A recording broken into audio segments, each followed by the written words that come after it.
Welcome to the So Happy Success Show. Coach Rebecca here, and today we're talking all about what you need to know before becoming a coach.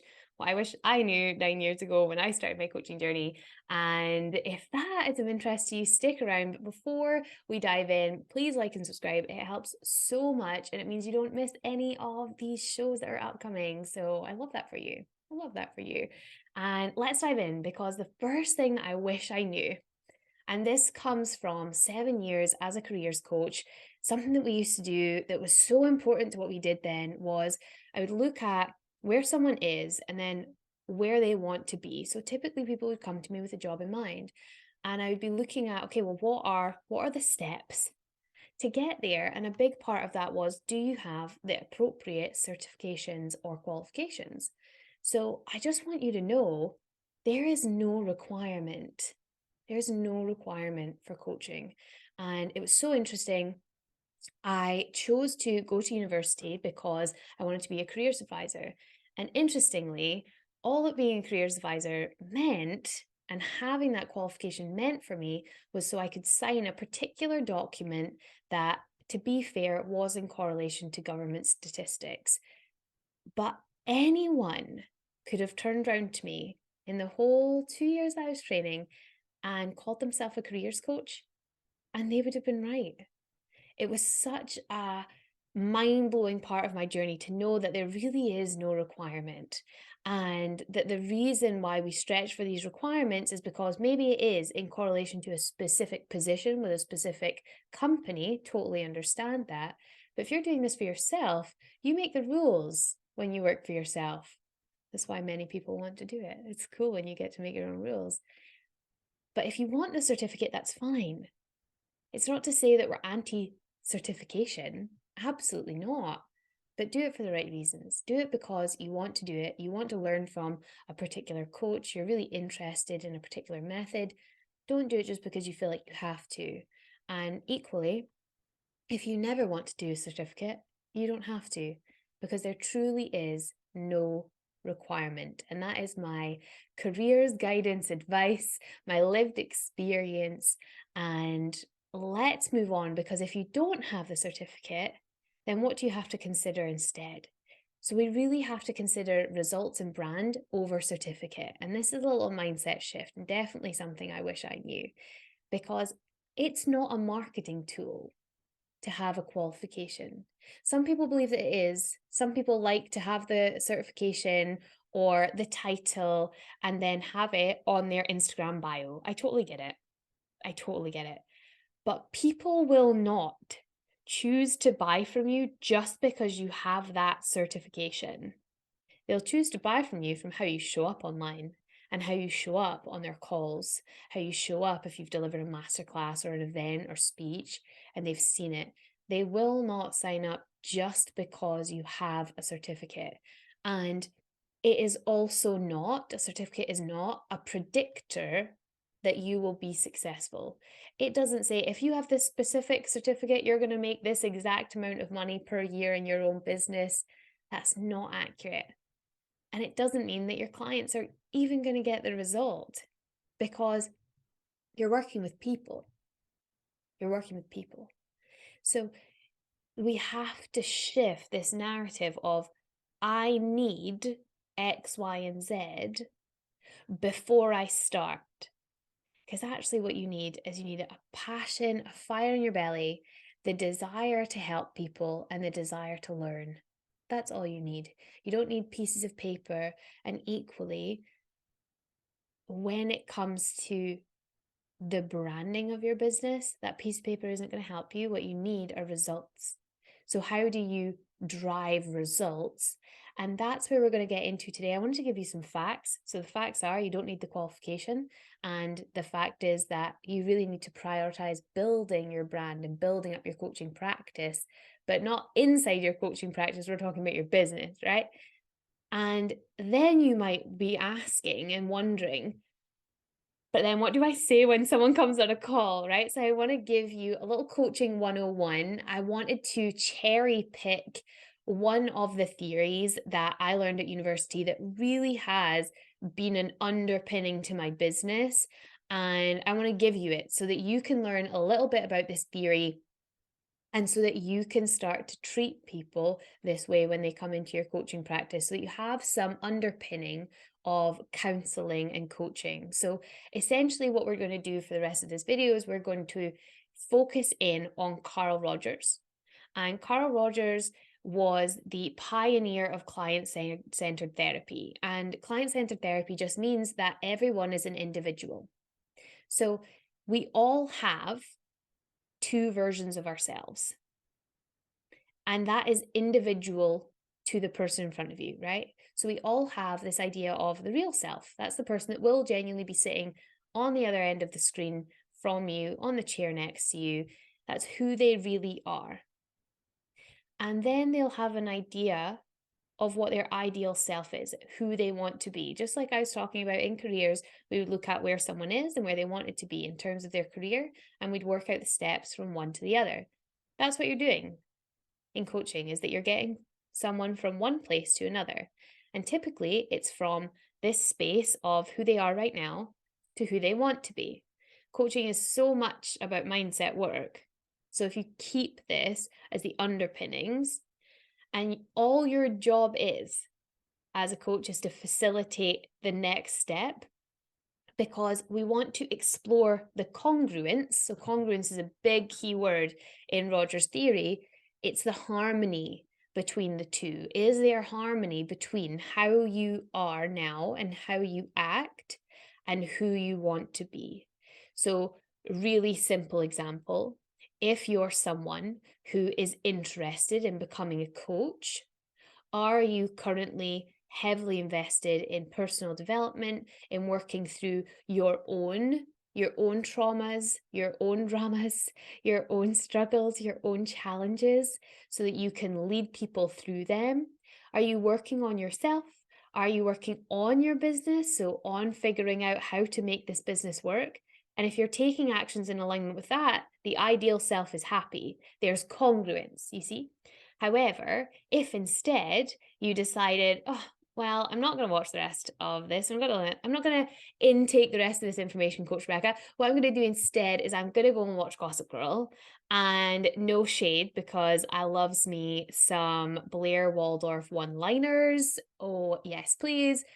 But what's going to happen is that you're not then going to feel in alignment with who you want to be. So there's this breakdown between the real self and the ideal self.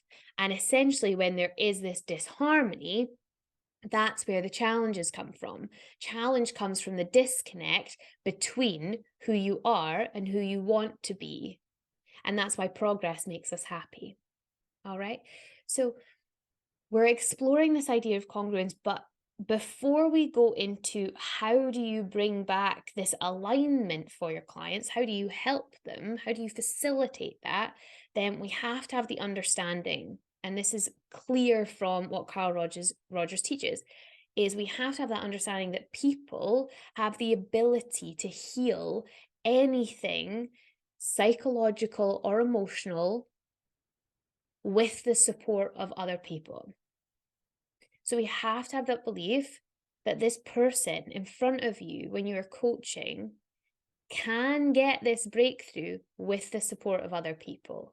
We are all one tribe. As much as we try and split ourselves off, we're all a part of the human race.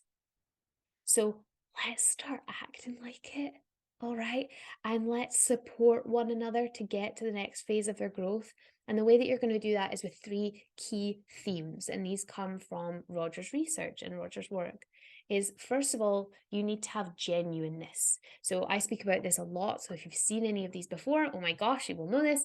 I preach honesty like you would not believe, especially if you choose to not have a certificate, then you must have the result.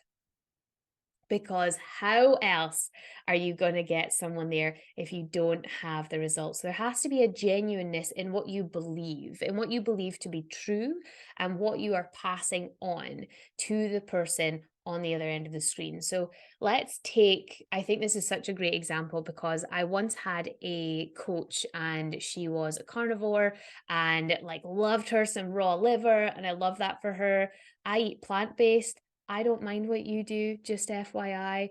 So it was two very different belief systems. And we spoke to two very different pools of people because we had genuineness in our own beliefs. And the people that are interested in the way that you do things and the way that you get results, and this is when you're infusing your life and your business and maybe your social media, that's how they'll see this, or through just knowing you, the more genuineness you can have, the more congruence you can have with your own belief systems. If people want those belief systems, they'll be attracted to you. All right. So we need this genuineness. Do you act in alignment and do you have the result that you are helping this other person to get? So we were in the life coaching space, we were not in the health coaching space. So it was almost a moot point. However, it is key in showing you that the right people will be attracted to the right people. For example, should we have been health coaches, we would have had very different groups of people that we were coaching with very different belief systems. And that would come from our genuineness to be who we are. So there's first a genuineness, and this almost comes from yourself, and the other two ways to facilitate the alignment come from others, because we have to have a genuineness and a congruence in what we're saying, but equally we must have a non-judgmental and caring attitude towards others. So Rogers calls this unconditional positive regard, which is essentially that we have to accept that this human that is seeking our support has done so for a reason, and their life experiences, their choices currently may not be admirable in your opinion. And this is where we come back to, if you're, carnivore versus herbivore, for example, it may not be admirable if someone has the opposite opinion.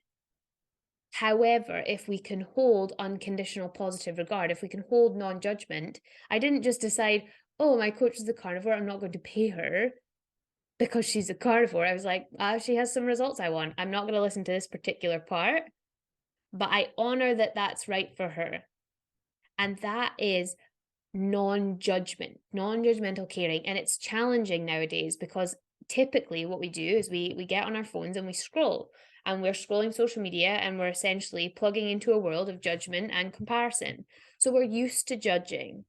So when you get into a room with people that have different opinions for you, that can be one of the most powerful places to be, because those different opinions are what will either strengthen your belief or change your mind. And as a coach, you're here to strengthen belief and change minds, if that is a part of your coaching and if someone wants that result. So we have to be non-judgmental, have to be caring. And to do that, we need the third point, which is we have to have a desire to understand that client's worldview. So we have to understand that people make decisions based on their lived experiences. Example, my lived experience is that meat and dairy doesn't agree with my body, doesn't agree with my system, causes a lot of inflammation. That's great for me. However, the coach that I had, her theory was that, or her worldview was that, when she eats lean meat and raw liver, she is the Energizer Bunny. So we all have our own worldview, and we have to try and understand that in other people so that we can really develop. We can develop that non-judgmental attitude, which then allows us to support people to the next level. So that's what we must have. We must have a genuineness in our approach to our work and honesty. If you're telling someone that they should do something, you should be doing it yourself. I'm going to drop some should bombs because that's accurate in this particular context. You have to understand that we have to be non-judgmental towards people in order for them to grow. If you're telling someone that they're bad or wrong, and you'll hear from the show, I'm always saying you're not bad or wrong, because good and bad, right and wrong are subjective. So you're not bad or wrong. So you're not judging the person for what their choices are. All you're doing is pointing out, okay, well, this is the consequence potentially of that action, and just reflecting like a mirror. Mirroring's a whole other technique, that's a whole other show in itself. And then you must have a desire to understand their worldview. You don't know the experiences that people are coming from. You don't know what their belief systems are. You don't know what beliefs they picked up before the ages of 7, which are always the ones that are the most deeply ingrained, but you also don't know what happened after that that made them the way that they are, that made this particular situation where it seems like it's very simple to you. You can't understand why it's blown up into such a challenge for this person, but when you understand their worldview, you see exactly why. You see exactly why. So there are so many ways to do this. There are different styles and different types of interviewing and different coaches. And this is the key moment of the time that we spent together is there is someone out there that's looking for exactly you, exactly how you're going to deliver something, exactly when you choose to deliver it, when you are ready, right? When the student is ready, the teacher appears. Are you ready to be the teacher? Because there is someone out there, because there are so many different ways. There are so many theories. I did 2 years of in-depth theory work. And since then have read so many personal development books that is just, what is this person's belief system? That's literally all it is. Some of them are backed by science, some are backed by research, some are just experiential. There is someone out there. If you want to be a coach, you can be. You don't have to have the qualification. You don't have to have the biggest social media platform or brand in the world. But you do have to believe that there's a place for you and there's a space for you. And if you don't believe that, I'm here to believe that over you today. I'm here to breathe that belief over you so you know that you can do this. And I wish that's what someone would have said to me at the beginning of my coaching journey, is that someone is looking for you as you are and as you grow. It would be one of the biggest gifts I could give you. So I hope that helped you today, and would love to offer you, as always, a power question for the end of our time together. So today's power question is, what currently feels congruent, in harmony with you? If you're trying to find a niche right now, this question is going to help. If you're trying to figure out who you are right now, this question is going to help. What feels like it's in alignment, in harmony, it's congruent to you, with you, in your coaching business, in your life. This will blow up this whole journaling session, should you want to journal on it. But even thinking of this question, what feels congruent, in harmony with you today, is going to be a game changer. So I hope that that has been useful. The 3 things to keep in mind from today truly are: there is no requirement certification-wise for coaching, that you must prioritize your brand over your certificate and your results over your certificate, and a little bit of coaching one-to-one, so you know where all of this is coming from. And in the meantime, I'll be over here believing in you, and I will see you next week.